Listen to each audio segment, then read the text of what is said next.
Hello, and welcome to the Rock and Roll Podcast. I'm your host, John Harris, and today on the Rock and Roll Podcast, we have Gravity Machine. They have a new album called Red, which released in March, of last year via Zeiss Records. Right now, I'm being joined by Niall to share some more information about this release, some music videos I've seen that they've got that are stellar, and then as well, what came across my desk originally was a track called It's Summer. So I believe It's Summer started this whole thing, and then I went down the rabbit hole, I guess you could say, of the Gravity Machine, and now here we are. So Niall, welcome to the show. Hi, John. Thanks for that. It's a pleasure to be here. And it's good to talk about the album. It's been out for a while, but it's still making headway. We're pretty happy with that. Yeah. So I'm glad you like the videos as well. Yeah, good stuff. I also wanted to thank you for joining me in the studio today. As you can see, we're in the same locale. Yeah, we are. We've got the same background and everything. How cool is that? I know. Isn't the internet amazing? Yeah. Wow. Where do we start? So you mentioned that the album has been out for a while, but it's still making headway. So, I mean, take us through that. How does an album, because it's like a book or anything else, you drop it, there's this big hurrah, and then it just kind of, goes away or whatever. But how are you maintaining it so that it keeps building and developing and growing? The honest answer is I'm not entirely sure. We're making up parts of it as we go along. Yeah. But part of it's a decision just to keep the flow going coming up to album number 2. We also, between the three of us, were loaded with ideas most of the time. So It's Summer we'd done a video for back in March last year, but we hadn't had it. We just kind of put it out there. We just dropped it on YouTube and it was like, hey, well, that's cool. We didn't really do much with it. And now we've got people working with us who help us with the PR and that sort of thing. And we were discussing what to do next. And we decided a re-release of It's Summer would be great because it's summer. And a few people had asked for that, and it was a good punctuation. We're hoping to release another video that we've done from scratch, like the preceding one, which was She's Calling Me Home, which we filmed locally. But yeah, there's a narrative behind the whole album. Anyone who's heard it will be aware of that, which that has a connection with Canada as well, which I'll go into in a second. It's just kind of keeping the flow, just kind of happens. So when we were doing She's Calling Me Home, it was basically a discussion, sitting around the table with the guys and going, well, we could do this thing or we could do that thing. And well, let's do this thing. Yeah. And it's just the ideas keep flowing out of that. And in the background, we're working on album number 2. When we're done with the interview, I'll be down in the studio again, pushing against a track which we're kind of trying to break the back of at the moment. So yeah, it's just a kind of an organic thing. I've been very pleased with how things have flowed. When I put the album out, I've released albums before with other bands, and you get really excited and it's like, oh my God, we're there. You put it out and everyone goes, yeah, that's cool. Thanks. Bye. It's the way of things. It's, it's perfectly fair and reasonable, but, you get in the rabbit hole of doing it all and then you have all this expectation and then, it's in a way an album's no big deal unless there's some kind of a story behind it. So when I put this out originally, it was, well, we'll put it out there. Some people might like it. That'll be pretty cool. Didn't really have any more expectations than that after a lifetime of doing this. And it just got picked up. It's just kept moving, kept shifting. It's really, really bizarre. We've had over the year, we've had a lot of contact from Canada, which has been really cool because we have a connection. A lot of contact from Australia. Just the thought that somebody in Australia, in the outback, maybe, is listening to a record that I produced 8 miles up the road with a mate, that never gets old. No. That's always fantastic. It's always a good moment. There could even be a scientist in Antarctica rocking to it right now. Could be. And, it's in pretty good company. The big bands out there that everyone loves, it's not news that, I don't know, a scientist is rocking out to Rush or Metallica or whatever in Antarctica. But if we're sitting in there among that company, I'll take that all day. Mm-hmm. It's pretty cool. Yeah. The Canada thing is pretty gratifying because for the people who don't know, the entire album was brought about because my wife passed away from cancer about 5 years ago. Mm-hmm. And it was just a kind of a thing where it's like, I'm going to play the guitar for a while just to something to do. That just ballooned and kept creating, and all this stuff came out. And then we had Pete Miles, the producer, who I'd originally phoned up to say, dude, can we borrow your drum room for an hour or thereabouts to lay down some drums? He said, well, what are you doing? I said, well, it's this project. And he does big stuff. He's just finished there's a band called Architects who've had a #1 UK album. He's just finished their album. So Pete's usually busy. And he turned around and said, well, I'll produce it if you want. Okay. So the connection with Canada comes about because my wife was Canadian. She grew up in Vancouver. One of my friends up the road is Canadian. So there's this kind of background influence. Then there's Neil Peart's book about carrying his grief of losing his wife, which is a pretty important book. It goes outside of music. Yeah. That book's a big deal. And, he's contributed a lot in a musical sense to the world, but that book's unequal to everything else that he's contributed. If for people who are moving through that kind of stuff, that book's pretty important in my view. Mm-hmm. And it was something I kept referring back to reestablish a kind of grounded sense of everything. And his other books, the ones where he's driving through, I really related to the idea of him just kind of going walkabout. I can't do that in the UK because it's so small. Canada's a great place to go walkabout. If you start near Montreal, you can drive for weeks before you get anywhere if you choose your routes right. Mm-hmm. So if you kind of you need to lose yourself to find yourself. It's that place. And I've got other friends in Canada who contributed to that process. My friend Stevie, he was a member of Young Galaxy for a while in Montreal, and he was in Aftermath out of Montreal, and a band called Tinker. He used to tour up and down Canada back in the day. Yeah. He's been over here. He's seen all the prehistoric ruins we've got in the videos. It's just there's that strength of purpose that flows, in my view at least, out of Canada towards what we're doing. It's just a felt thing. And I've only been there once, which is pretty tragic considering my wife was Canadian, but I made the most of it while I was there. Yeah. But there's a really, really great energy that flows out of that. So that's where that connection is. Wow. A lot of connection to Canada there, sir. Yeah. Well, I'm happy with that. Yeah. Very cool. A few things that you mentioned I wanted to touch on was, so you guys kind of dropped the album, not really a whole lot of expectation, but then something happened. You guys hired a promoter. Now all of a sudden it's picking up speed. So what was the decision to promote the record all of a sudden?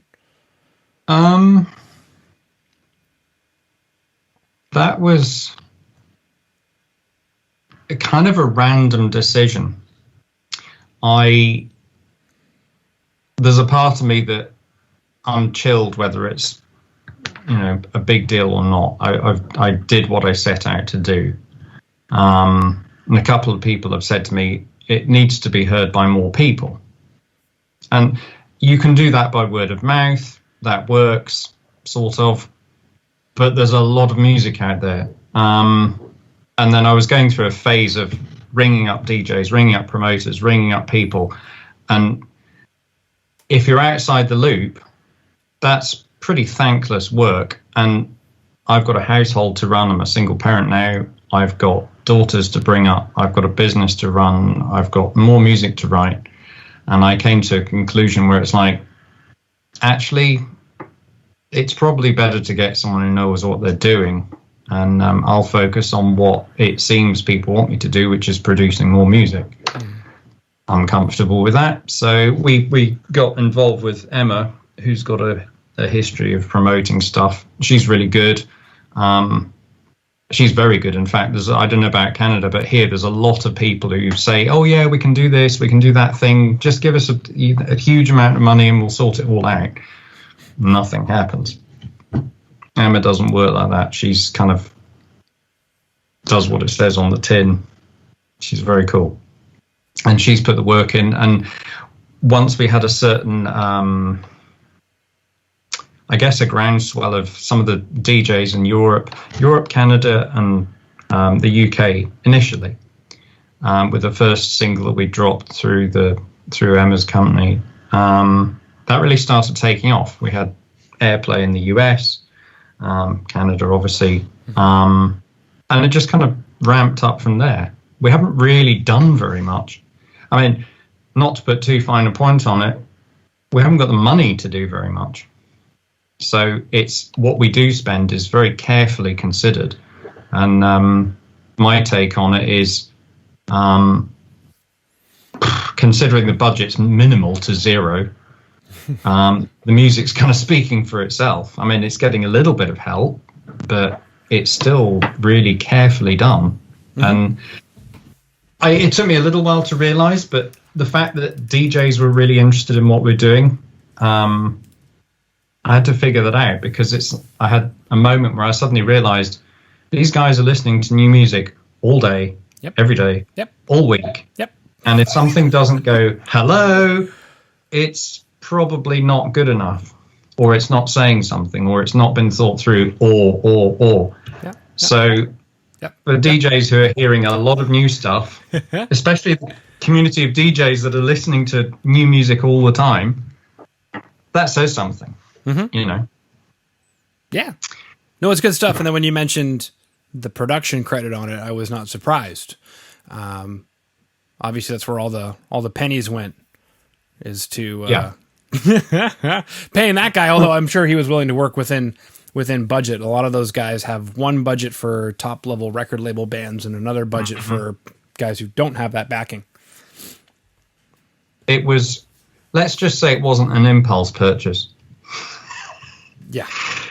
But it was kind of one of those things where, 2,000 years ago, a woman like that in Viking era would have been given a ship burial or something pretty crazy and amazing like that. We can't do that. You can't burn ships on a headland these days. The authorities get really tense about stuff like that. And then you've got to build the damn ship and it all gets really complicated and you're just not allowed to. Yeah. Yeah. So I thought, okay. And also at the time I'd said to Pete, this is my last album. Once we've done this, I'm putting the guitars on eBay. We're done. I'm cooked.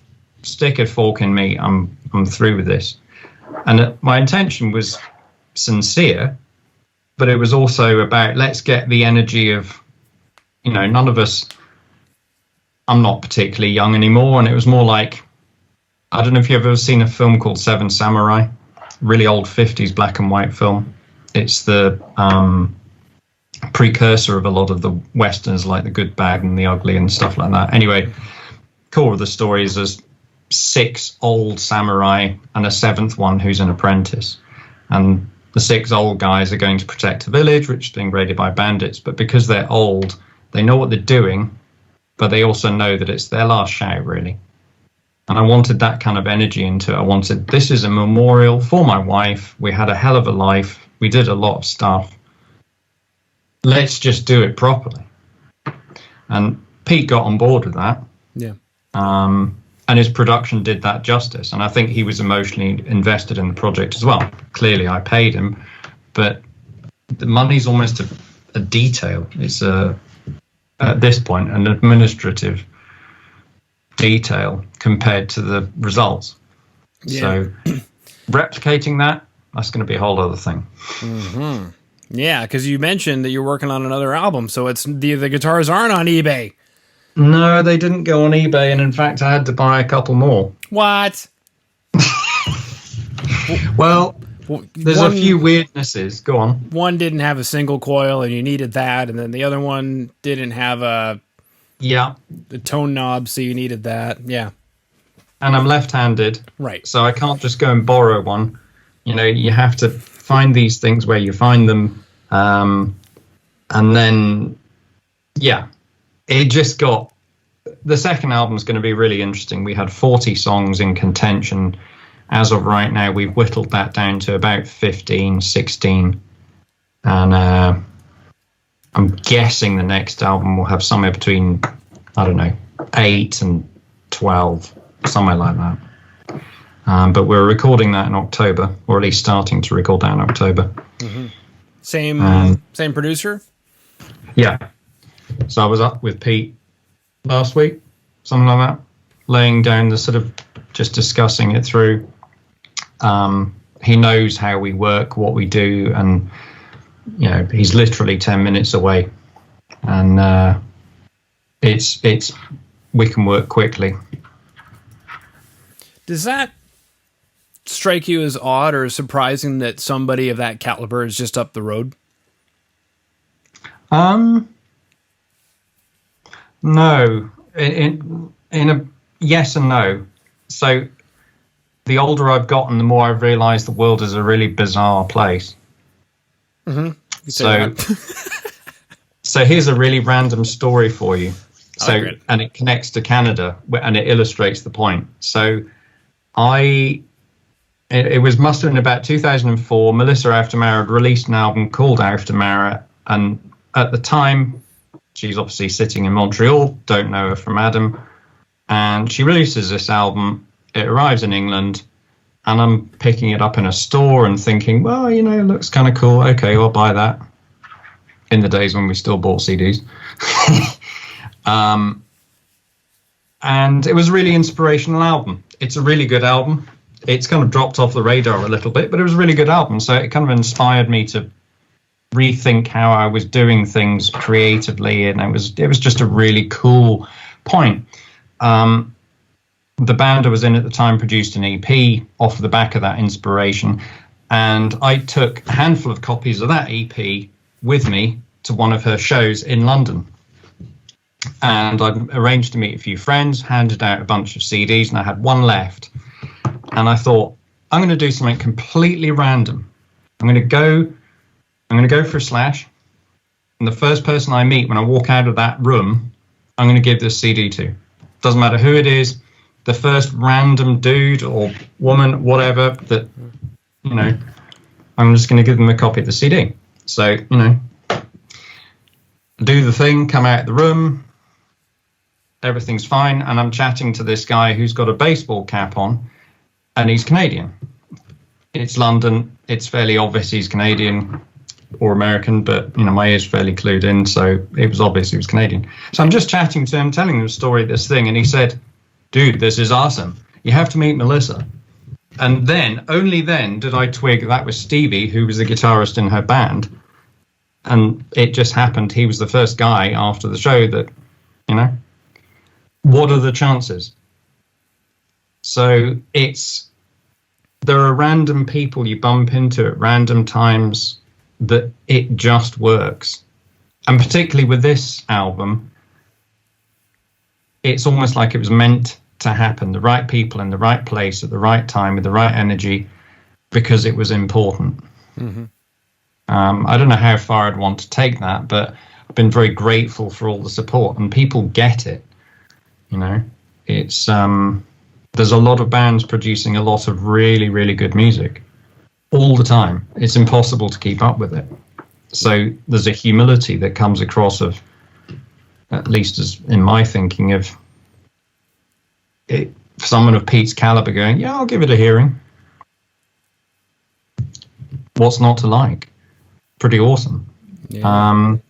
But also where I live in the UK, there's some really, it's one of those places where if random freaky shit's going to happen, it's here. We've got all sorts of musicians buried in the valleys around here, and this is a wild place. If you were physically here, we could drive for 10 minutes, and I can show you the remains of 5,000-year-old houses. I can show you standing stones that were put there between 5,000 and 3,000 years ago. Wow. And it's all there, all the remains of our original indigenous culture. It's all right there, right outside the door. You just have to know where to look. And alongside of all of that, there's all sorts of crazy people hanging out in the valleys here. So is it a surprise that Pete's here? Kind of, but kind of not. That's a very long-winded way of answering your question. It is. Sorry about that. I was going to say, well, you've also got the gravity machine, so you can't be too surprised if, you're pulling things in a bit. Yeah. Well, yeah, that's pretty true. I'm curious, going from what you guys had demoed, because I'm just going to assume you guys had some demo, maybe some pre-pro done ahead of time before starting to work with Pete. Was it like a night and day difference? How did, in the way that you could perceive it, how did he turn the record into what I'm hearing now? There are some places where it was absolutely huge. So given that it was all a very highly emotional process for me, I was cut right up against the whole, the whole saying of you can't see the wood for the trees. I was pressed up against the trees, not seeing the sky at all. Yeah. So It's Summer, the current single, that was a more shoegaze dirge. If you imagine My Bloody Valentine doing goth covers at about 50 BPM, that was where that track was sitting. There was something in there fighting to get its way out, but I couldn't see it, feel it, intuit it. And I remember vividly, we pulled up the demo in the studio and he said, right, where are we going to go with this one? And I had a moment of going, don't know. And he gave me a look, and I was doing my day job as well as being in the studio. So as it happened, there was a period where he was sitting with his own devices, and he said, I came back in the next day and he said, there's more of a danceable feel to this than you realize. And I'm sitting there going, okay, that's a bit of a curveball. Wasn't expecting that. And he put up this temporary drum track that he put together just to illustrate the point. Yeah. And bam, we were there. And then I could bring out all my old funk chops and the little Niall Rodgers sort of guitar bits, 80s things, and then still keep the shoegaze fuzzed out pedal stuff halfway through the song. With some of the other tracks, he kind of grasped where I was coming from, mixing together a lot of really weird influences. So I love Killing Joke as much as I love Soundgarden, as much as I love William Orbit, Peter Gabriel. And that's a pretty weird range of influences. I didn't think it was weird, but I've since discovered that there aren't many people who will go from listening to about a very heavy UK underground doom band called oh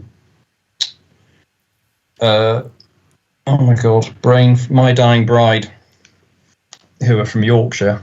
Yep. And then I've had them on twice. Cool. Love that band. And I love them. Their least popular album is called 34.78 something or other %. That's my favorite album by far. Everyone else hates it. And I'm like, this is awesome. That came out in 99 or 2000. And I was like, oh my God, what is this? This is the dog's bollocks. This is fantastic. But I'll go from listening to that to listening to, I don't know, John Michel Jarre. And that doesn't make my brain explode. It's just like there's a thematic relationship here somewhere in the ether. I guess it's authenticity. That's what my work in progress. Yeah. So yeah, Pete was able to jigsaw those pieces together, and then certain things like the big drum sound on. There's a track called "The Empty Quarter." Bob is our drummer, my best friend. He plays a big Ludwig Vistalite kit, same as John Bonham, and there's an art to capturing the sound of those kits. We've recorded it with it before in other bands, and it doesn't go well. So you need somebody who knows what they're doing with those kits and the right room. And studios with the right room these days, they're not so easy to find. No. Even in North America, there aren't so many. Or a hallway, as they did in Zeppelin days. Yeah. Well, that place is only a couple 100 miles away. And I did toy with the idea of renting a big house, but then when I looked at the figures, I was like, guys, I don't want to buy it. I just wanted to rent it for a month or two, so no. Yeah. But yeah, that would have been cool. But no, Pete's room is pretty awesome up in his studio. Yeah. Cool.